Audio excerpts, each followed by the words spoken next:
ऐसा नहीं है कि देश के दुश्मन बॉर्डर के सिर्फ उस पार हैं। हमारे देश के भीतर भी कुछ गद्दार बैठे हुए हैं। बोकारो के एक व्यक्ति ने पहलगाम में हुए आतंकी हमले के बाद पाकिस्तान और आतंकवादियों को एक्स हैंडल के माध्यम से धन्यवाद दिया है, जिसके बाद बालीडीह थाना की पुलिस ने आरोपी नौशाद को उसके घर से गिरफ्तार कर लिया। बालीडीह थाना प्रभारी ने बताया कि आरोपी के ऊपर देशद्रोह की धारा के मुताबिक कार्रवाई की जाएगी। वहीं पूर्व विधायक बिरंची नारायण ने भी आरोपी पर सख्त कार्रवाई की मांग की है। तो यह गद्दार इस वक्त आपके टेलीविजन स्क्रीन पर दिख रहा है, ये देश का गद्दार जो इस वक्त पुलिस की गिरफ्त में है। ताजा अपडेट के अनुसार इस शख्स पर देशद्रोह का मुकदमा चलेगा। जहां एक तरफ पूरा देश आक्रोश में है, गम है, पूरे देश में गम है, मातम मना रहे हैं हिंदुस्तानी, और एक तरफ यह गद्दार भारत का नमक खाकर आतंकी हमले को लेकर धन्यवाद पाकिस्तान को दे रहा है।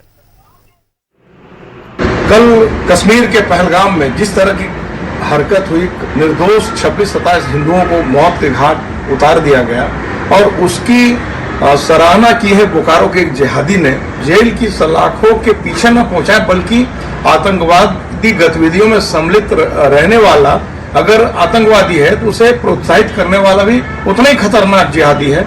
उस पर वही सारी धाराएं लगाई जाए जो आतंकवादी गतिविधियों पर लगाई जाती है। उसने पाकिस्तान को थैंक यू बोला है, और सिर्फ थैंक यू नहीं बोला बल्कि पाकिस्तान समर्थित आतंकवादियों से आग्रह किया है कि वो आरएसएस के ऊपर भी हमला करे, बजरंग दल के ऊपर हमला करे, विश्व हिंदू परिषद के ऊपर हमला करे, भाजपा कार्यकर्ताओं के ऊपर हमला करे और मीडिया के ऊपर हमला करे। इस टिप्पणी पर अविलंब हमारे पुलिस अधीक्षक महोदय के आदेशानुसार पे त्वरित कार्रवाई करते हुए जो हैंडल से ट्वीट किया गया था उसके उपयोगकर्ता मोहम्मद नौशाद को मिलतनगर मखदूमपुर थाना बालीडीह से गिरफ्तार किया गया है। उन्होंने अपना अपराध स्वीकार किया है। उनके द्वारा ही इस तरह का देशद्रोही ट्वीट किया गया था। शिक्षा देने का काम करते हैं। इनका उम्र करीब 31 वर्ष है, जो अग्रतर अनुसंधान की जाए। संवाददाता सुरेंद्र हमारे साथ लाइव जुड़ रहे हैं। सुरेंद्र का रुख करते हैं। सुरेंद्र, हम जिस बात की चर्चा कर रहे हैं कि देश के गद्दार या यूं कहे देश के दुश्मन बॉर्डर के सिर्फ उस पार नहीं है, देश के भीतर झारखंड प्रदेश में बोकारो में रहकर कल जब 2:30 बजे हमारे देश के 28 बेगुनाहों को मारा गया तो पूरा देश इस वक्त पाकिस्तान और आतंकियों की निंदा कर रहा है। लेकिन एक गद्दार जो हमारे बीच बैठकर सोशल मीडिया के माध्यम से पाकिस्तानियों और आतंकियों का धन्यवाद कर रहा था। क्या है इस पूरे मामले की जानकारी, दर्शकों को बताएं। जिस तरह से कश्मीर के पहलगाम में कल 28 निहत्थे लोगों को आतंकवादियों ने मार गिराया, और वह दुख की घड़ी से दुख से पूरा हिंदुस्तान मरमहा था।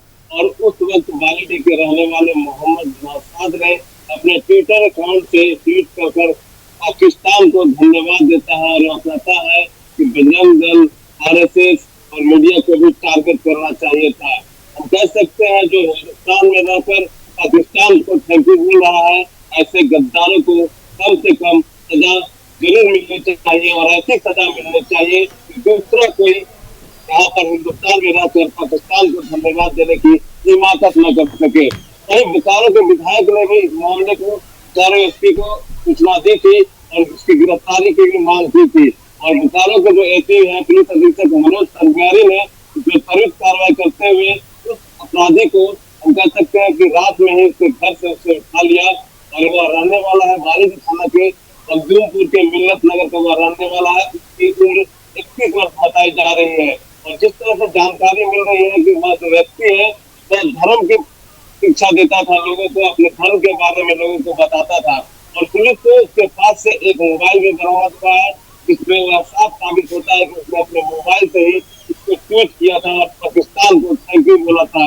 और लगातार आप देख रहे हैं कि विभिन्न दलों के द्वारा आक्रोश है, और जिस तरह से हम कह सकते हैं पहलगाम में लोगों को मारा गया, उसके विरोध में सभी पार्टियां रोड पर उतरने का काम कर रहे हैं। तो पुलिस की ओर से कार्रवाई कर ली गई है, और अब पुलिस के गिरफ्त में वो शख्स, वो गद्दार देश का, और अब उस पर देशद्रोह का मुकदमा चलेगा।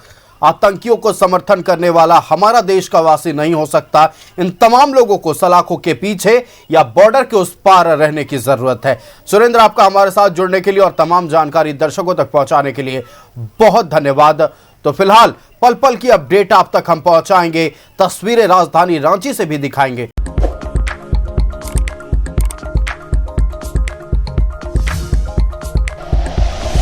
Like and share videos, subscribe करें हमारा चैनल और प्रेस करें बेल आइकॉन। न्यूज़ 11 भारत, सच है तो दिखेगा।